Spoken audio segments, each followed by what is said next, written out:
Yeah, I looked over the lube tube and didn't really find anything that covered this. So, I mean, I'm not really the one that should be telling you this. It should be the hardened men and women that make these road systems on Lake of the Woods and surrounding area. But typically hardened men and women don't have YouTube channels.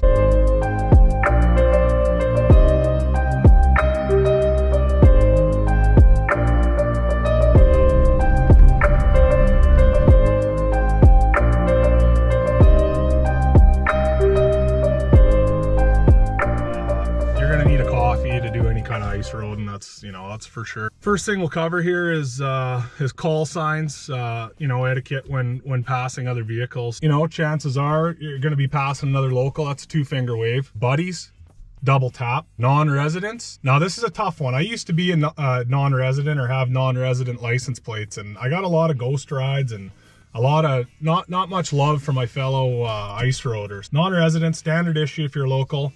Single wave. Let them know you're here. Let them know you're watching, but you're here for them if they get into trouble. If you're a plow operator, like myself here in the 09, you got to throw a wing wave at your fellow plow guys. Just one little left wave. Let them know you're here. Under no circumstances at all are you to ghost ride the wave. No dead sailor move where you just stone face. That's unacceptable behavior on the pond. She's a community out here. Lots of bad things can happen, and you don't want to be dead sailoring on your waves. That's just a path you don't want to be on. It's not actually a thing. I do it anyway. People think I'm an idiot. But anyway, let's get into some real stuff here. Well, now that the call signs are out of the way, we'll get into just some general equipment and safety things. Tow strap, good shovel, aluminum grain shovel. Don't get the one you use to shovel mom's deck off. Like that's not the one you want. You want a nice grain shovel. I buy them anytime they're on sale. Aluminum, big handle. Learn that lesson the hard way. Get yourself a tow strap. Don't be fussing with no dirty old chains. No one wants to see that when they're coming to tow you out. Nice little strap, whatever, Princess Auto. Hit them up on sale. Hopefully you never have to open it. Leave it in the plastic and just tuck her under the seat. Jumper cables. Full tank of gas. I'm brutal at that. I probably run it on about an 1/8 right now, but yeah, load her up. Don't be cruising around out here with no warm clothes either. It's easy to just hop in your truck and drive around in your Air Jordans or your New Balances and an Ed Hardy shirt ripping around on the lake, and that's all fine and well until you put her in the ditch or a slush hole or whatever, and you're out there scooping around in your shiny shirt and your shoes. So obvious things, but you'd be surprised. Another thing to consider when you're out ice roading, and you would not believe how many people still think this is acceptable and how often it still happens, but that's drilling holes in the ice road. Don't do it. I mean, sometimes the road goes over some juicy zones and you don't want to go deal with 2 feet of snow and slush over the bank, and it just looks sweet to unload her. Maybe the kids are with you and you just want something easy. Just should be harmless, right? Wrong. Bad scene. It compromises the road. It's going to flood it out. You're just going to open yourself up to all kinds of criticism. Way of the road, buddy. Pretty much guaranteed you're going to run into someone who's going to have an issue with your choices. So, and you might say, well, no one owns the lake and whatever. No. Get that garbage attitude out of here. That's just going to get you in trouble. The guys that say that are the ones that put her in the bank and don't get towed out. If you don't know, now you know. Whatever. If you did her in the past, she melts every spring. So you got a fresh slate this year. Don't be punching any holes in it.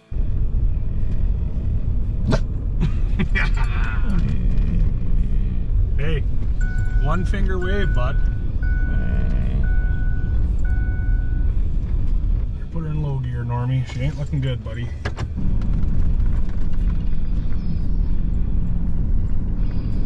Well, as you can see, she's pretty dirtbaggy out here right now. There's tons of snow. Just been a workout all winter trying to keep on top of just my little ice road here.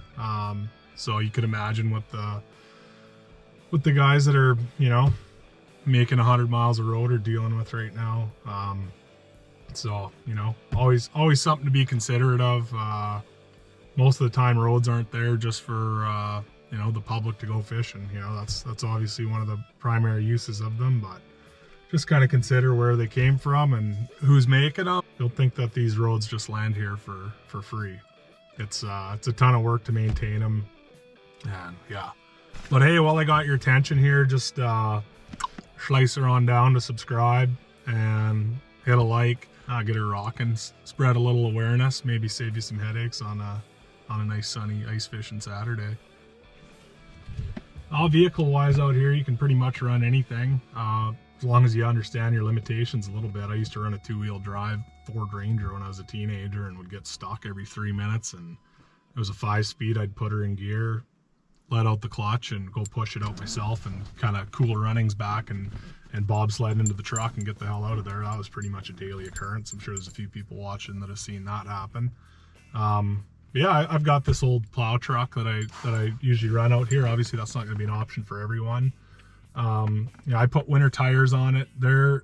Winter tires aren't the best for like off-roading, but she can get slicked up out there real good. If it's scraped down and the sun's on it, like, you could stop a diesel locomotive quicker than you can stop a vehicle. So I like winter tires for that. Always you'll see people like ripping donies on the ice road, and people fussing around like that. So I'd rather be able to stop better than perform better off the road is where I'm at with that. Just some thought. Valences, low trucks, French racing slicks on 22-inch wheels, those aren't ideal for hopping the banks and things like that out here. If you are going to hop the bank to go fishing, I mean, that's where you get stuck really out here. Different situations, people get stuck in snow drifts lots and things like that, but most of the people that I pull out and most of the places I used to get stuck were in the snowbank. One thing to look for, it's really important, and it took me definitely getting stuck a few times, but my buddy Sean gave me a heads up on it. So I mean, on the ice road, your thickest ice is going to be obviously on the road. It's scraped, the cold can get to it. It's not insulated. And then over past the bank is going to be your neutral ice, just your natural whatever ice there is that year. And where the bank is where the thinnest ice is. That's where it's always compromised. That's where your cracks will form. That's where the slush shows up. So what happens is the weight of that snow, when it gets tall enough, in some situations the ice will crack and the snowbank will sink. So people will be cruising along and think, oh, where am I going to get over this bank? Oh, boom, low spot. My lucky day. That's where you get buried. It's low because the bank's sunk, so there's always slush underneath it. That's one of those tips you can take to the bank. You're better off just to pick a regular spot and go at it with that grain shovel until it's suitable. And you got to if it's a lot easier to shovel the bank out with a truck not in it. I've done that enough times, so there's your tip there. So if you do happen to find yourself buried out here, oh man, this is one that I've dealt with lots. I used to be on the receiving end of tows lots, and now I'm the person towing them out, just because I've learned and whatever out here lots. So if you get stuck, say you're stuck in the snowbank, I've seen it so many times where someone just buried, I'm done, waiting for a tow. I'll pull up, they'll be sitting there in their leather driving mitts, truck running, radio ripping, eating their lunch, and just waiting to be saved. If you get stuck in the snowbank, get your ass to work. Get that shovel out. I don't care how bad it is, and just start digging. If you don't have a shovel, use your ice scoop. If you don't have an ice scoop, use your hands.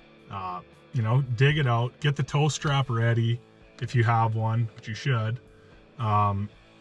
Get it ready. Get it hooked up. Just make it easy for someone to save you.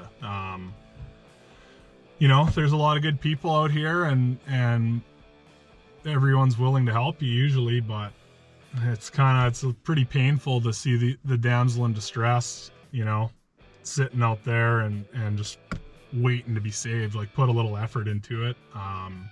Pretend that no one's coming and get her beat. A lot of times you can just dig yourself out. So that's the biggest thing for me. Nothing pisses me off more than seeing someone in that situation. So something to think about. Well, hey, I'm sure I'm missing a bunch of of topics. But hopefully this makes its way around and educates a few people. You know, you can be a little bit safer out here and not look like an idiot. So hopefully you learned something. Again, like, sub, share it around, spread the knowledge, and be safe out there.